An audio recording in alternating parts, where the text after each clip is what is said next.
One. Hello, ladies and gentlemen. Welcome back for another episode of Leadership with Darrell W. Gunter. I'm so happy to have as our in-studio guest a former colleague of mine from Dow Jones, Mr. Neal Lipschutz, who is the author of No Right Way to Die. I love this as our in-studio guest. And the way that he spells right is Write, which is cool. So, Neal, welcome to the program. Thank you very much. It's a pleasure to be here, Darrell. Really looking forward to diving into your book. But before we do, this is your first nonfiction book. But before we do, if you could just share with our audience your really great, illustrious background. So thank you, Darrell. That's quite a build-up. First fiction book, by the way, not nonfiction. We're Fiction. definitely talking fiction. But I did have a long career in journalism at Dow Jones, more than 40 years in the newsrooms of Dow Jones, and I feel very fortunate and to have had that, and it was very fulfilling. Most of that was with Dow Jones Newswires, where we were colleagues. I was an editor, and I kind of moved up the ranks over the years. And for a bunch of years near the end of that tenure, I was the top editor for the global operation. And in the last decade, last 10 years or so of my career, I switched over to the Wall Street Journal. Now, of course, just so your listeners know, both are owned by Dow Jones. And I had two senior positions there. First, I was the standards and ethics editor for a number of years, and my final role before I retired a couple of years back for 4+ years was as a deputy editor in chief of the Wall Street Journal. And as I said, it was a real privilege. I got to work, with just a huge number of talented and dedicated people over the years, and worked on something, where I felt it was important. I feel very fortunate, as I said. But that was a long career at Dow Jones, and I retired a couple of years back and have been dedicating myself to fiction writing since. So, Wow. And so, before we jump into the book, No Right Way to Die, why did you choose to go from one extreme, right? mhm. Business financial reporting and doing it extremely well, to non to fiction writing. What was it about you that you said, I got this idea about the story I want to tell? What? Yeah, I mean, it's something I've wanted to do for a long time. Um, Hmm. when I was growing up, I had this sort of general idea that I wanted to be a writer, and it Oh, wasn't perfectly defined. And I love journalism. I love newspapers. In that era, of course, it was before the internet.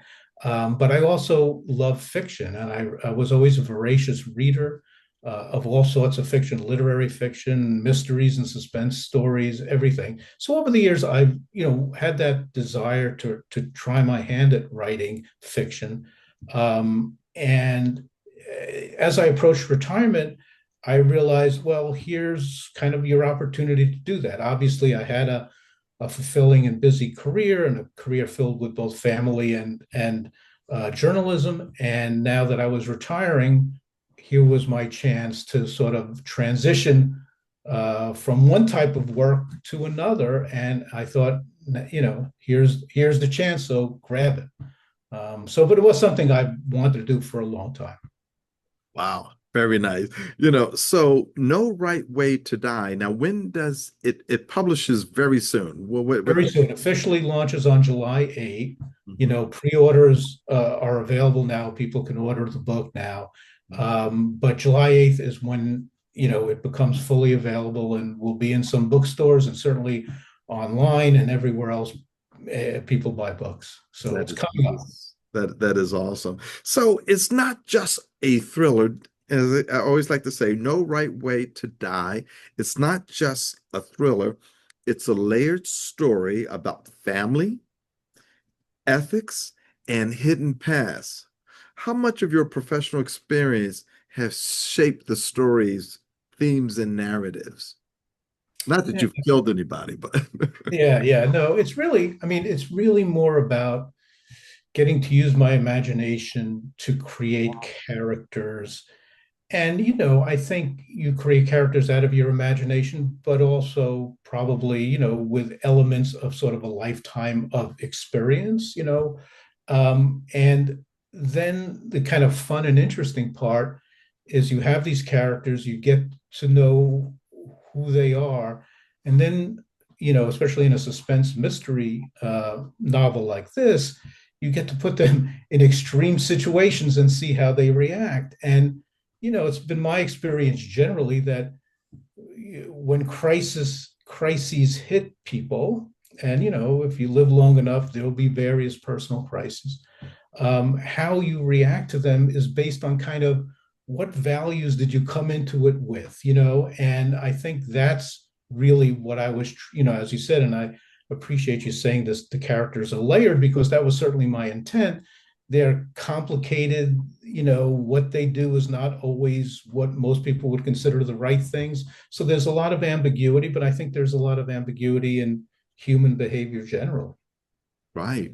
You know, did you draw upon some of the colleagues over the years? No, no, really not. It was like I said, and that was the great way to um, the break from nonfiction to fiction. Really, truly, it's a work of imagination, it's a work of fiction, and I got to create these characters, and a lot of them, a couple of the main characters grew up and were shaped by a sort of a fictional Brooklyn neighborhood, and I grew up in a real Brooklyn neighborhood many years ago, and certainly that was an influence as well. Oh, great. Excellent. Excellent. So the main character, Scott Morgan, is a management consultant who's entangled in a murder mystery in which he and family members become suspects in a murder investigation. Um, can you give us a little teaser without giving away the plot, if you will? Yeah, yeah. I will try, Darrell. It's interesting. This, when you do write a suspense novel like this, a mystery, a lot of it is about the plot. I hope a lot is also about the characters, that people get to care about the characters and are intrigued by them as well. Certainly, when I read mysteries, those are kinds of mysteries I like best. I like the plot and the action, but also I want the characters to be multi-dimensional. I hope that was true here. So, yeah, without giving too much away. So, as you described Scott Morgan very well, he grew up, he worked his way into an affluent, much more affluent status in life. He has a family, he has an adult daughter, and his adult daughter comes to their family home for dinner with he and his wife one evening, and she brings home her current boyfriend, and her boyfriend is much older. He's almost her father's age, and he was a one-time well-known novelist who hadn't been able to repeat his success from early in his life. And given who Scott Morgan is, he's immediately suspicious of the man's motives, and he takes it upon himself to sort of do some research into this boyfriend of his daughter's, and try to find out what he's about. But he's very skeptical of this person. And then he realizes very quickly they're only 3 years apart in age, and they both grew up in that same old neighborhood in Brooklyn. Obviously, they took very different paths to get out into the broader world, but he doesn't recognize the name. And he then, as I said, he kind of launches this investigation. Then a murder victim is discovered in his daughter's apartment, and everything changes, and the family is put through an incredible crisis, as all of them are, at some level or another, considered suspects in the murder. Wow. Wow.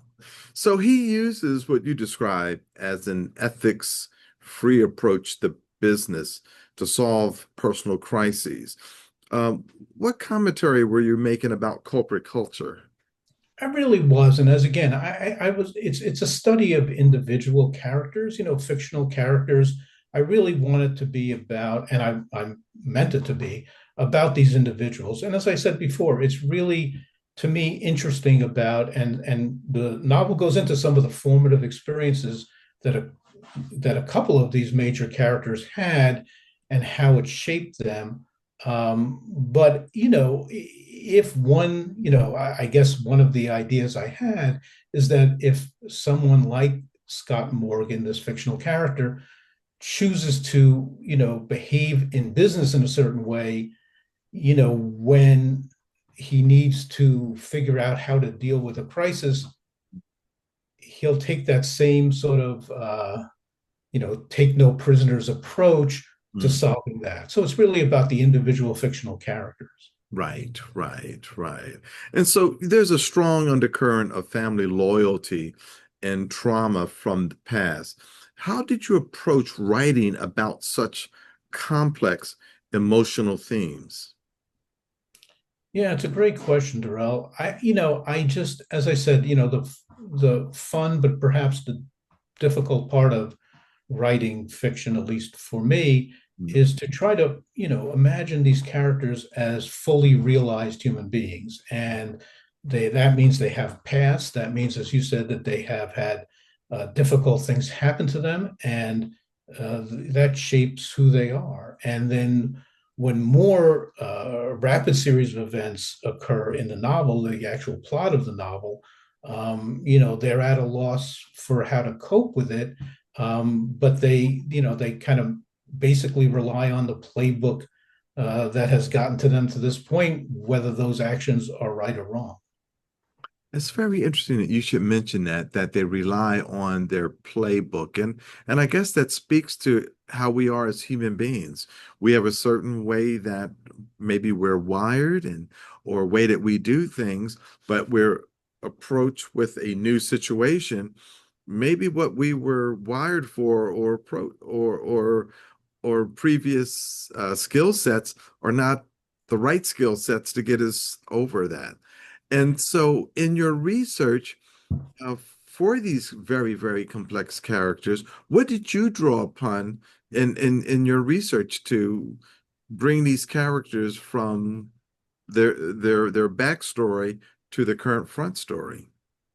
Yeah, I mean, I think you just made a great point. And what happens, I think, in a novel, especially, is that if characters see that the way they've operated to date, the values they brought to a situation aren't working, well, sometimes that results in personal growth, right? In other words, they maybe have a sense that there's a different way, and maybe they haven't behaved in the way that they should have in the past. And I think we have some of that in the novel as well. Again, not really so much research as imagination, what coming up with what could it have been in these characters' past that seems realistic.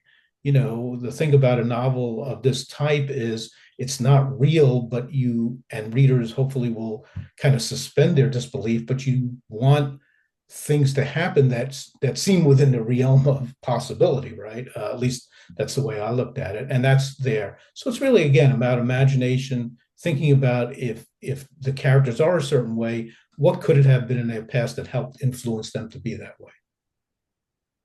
And so, so tell us more about some of the characters. There is a NYPD detective described as clever and idiosyncratic. Is he a foil or a mirror to Scott? Yeah, it's well said. To some degree, it's both. I mean, I think that Scott is trying to make sure that no one in his family is arrested for the murder that happens. The police detective is obviously trying to find out who actually committed the murder. So there is a bit of matching wits, of matching resources there. As I described before, Scott has sort of launched his own independent investigation, if you will, first into the friend of his daughters, and then later into the murder.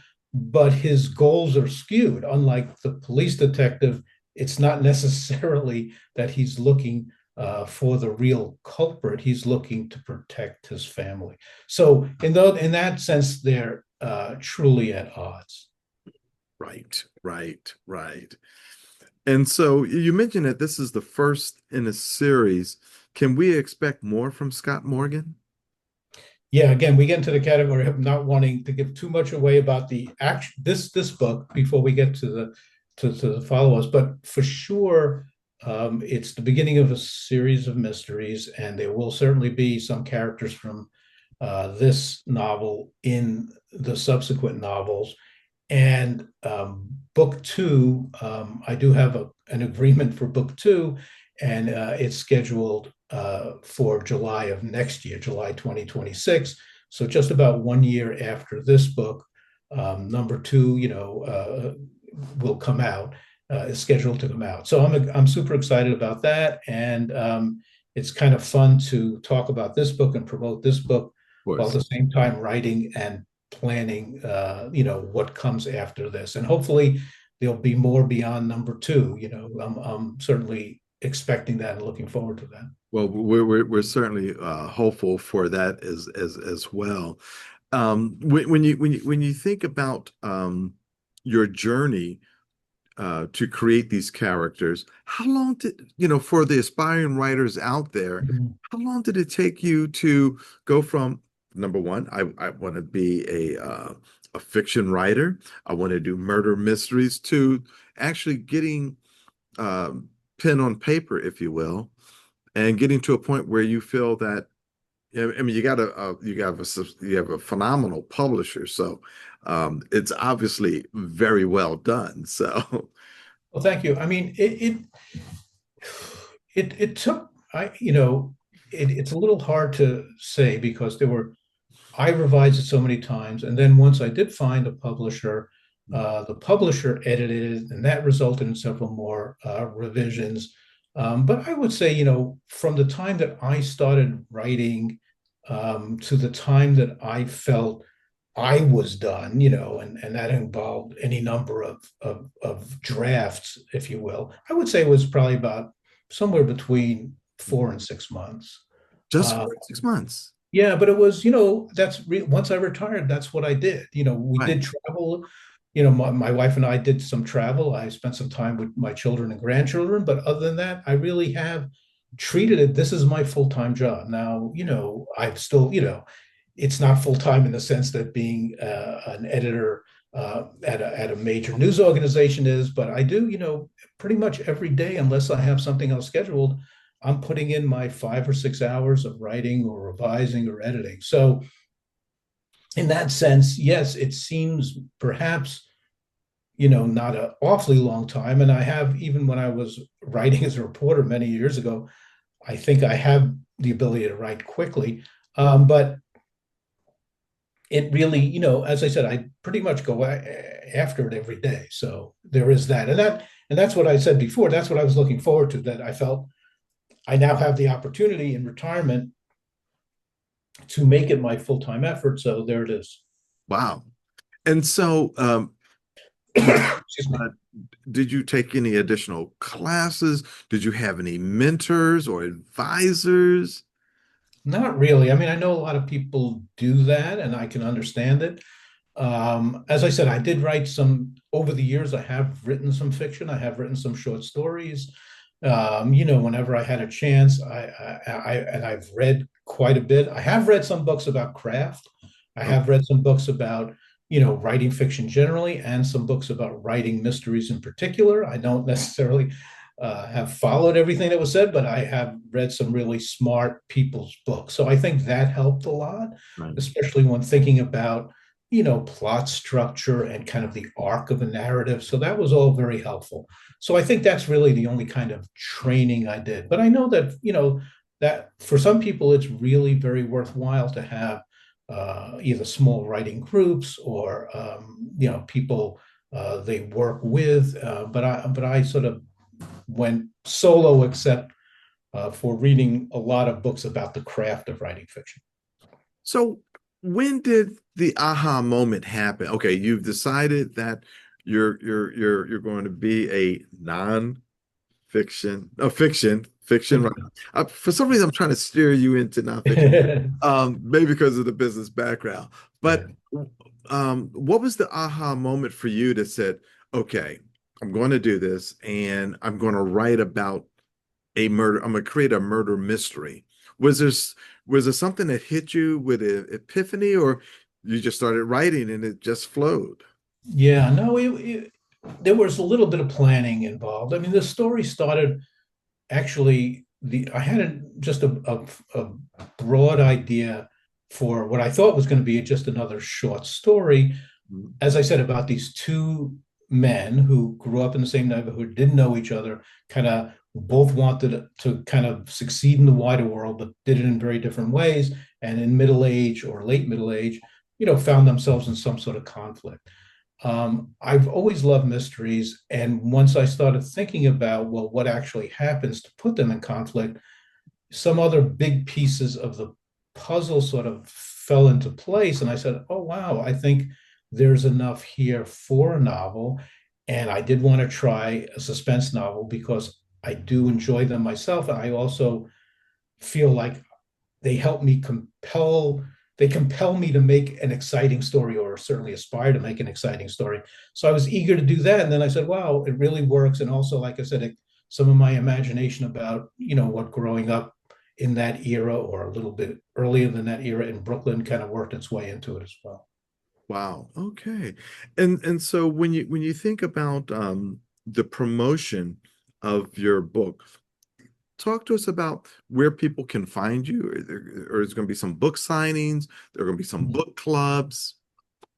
Yeah, well, thank you, Darrell. Yeah, I mean, so first of all, people can order it now, as I said, whether it's on any of the online services, barnesandnoble.com, Mhm. Amazon, or many others, or walk into a bookstore and order it. I've been happy to do podcasts like this. I do have on July 19th Mhm. in a Barnes and Noble in Paramus, New Jersey. I'm going to Okay. be signing books in the library in Ridgewood, New Jersey. I'm going to give an hour talk and a bit of a reading on July 31st. And I've got a couple of other library events around the metropolitan area in July and August. So, and I hope, perhaps I'll be able to add some more to that itinerary. And so have you talked to anyone at Publishers Weekly about doing a book review? No, I mean the publisher and I have, we've offered the book to various reviewers, and we'll see when the publication date comes whether they get reviews. Kirkus Reviews did a nice review. They called the book, if I can remember one quote that they said, they called it a tidy whodunit with a New York state of mind. So I thought that was good. That was Kirkus Reviews. So that review is in, and we'll see once the publication date. We'll see if anybody else reviews it. Okay, wow. And so, from your career from the Wall Street Journal, Dow Jones News Service to your novel, ethics seems to be a recurring theme. How do you find ethical leadership today?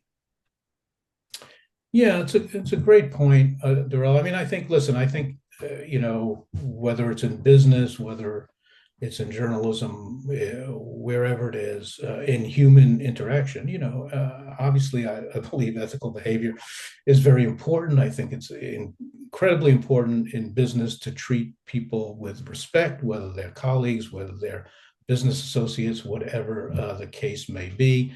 And I do think having had a long career, um, that it obviously morally doing the right thing is the right thing, but pragmatically as well.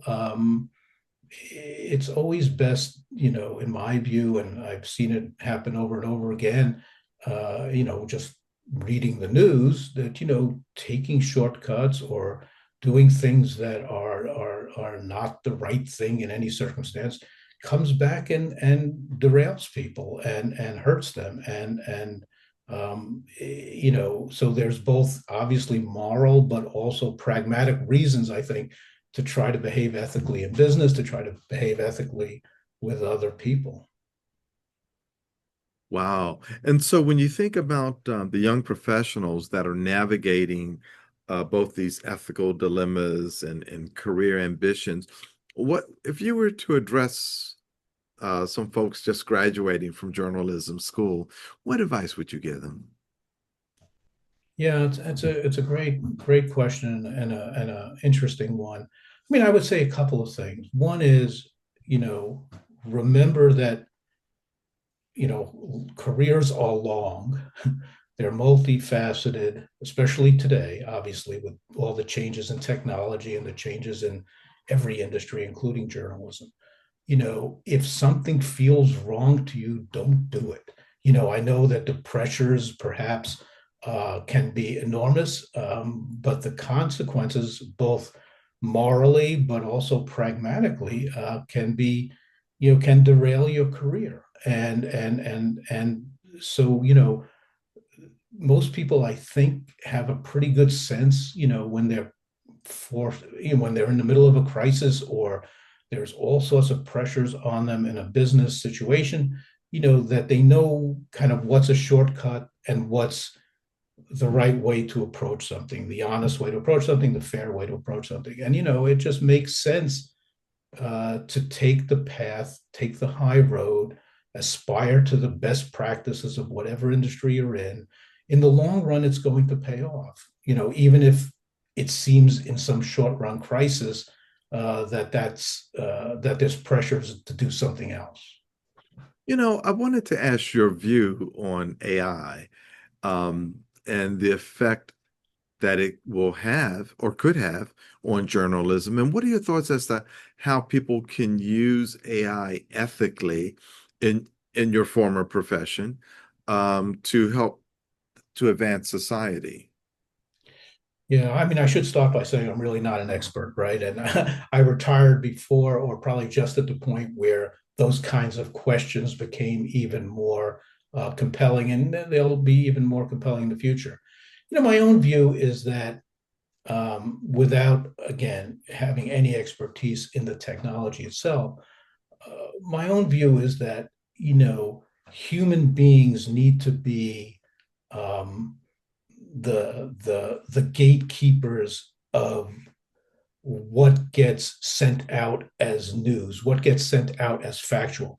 If AI can be a tool to help speed up research, to help create summaries of stories, or in the many facets as can, I don't have any issue with that, as long as there's, in my view, a layer of human experienced editorial oversight, so that, all those kinds of basic gatekeepings that I was privileged to be part of in my journalism career are still there, and AI is harnessed by humans rather than sort of sent off on its own because it's more cost effective or for whatever other reason.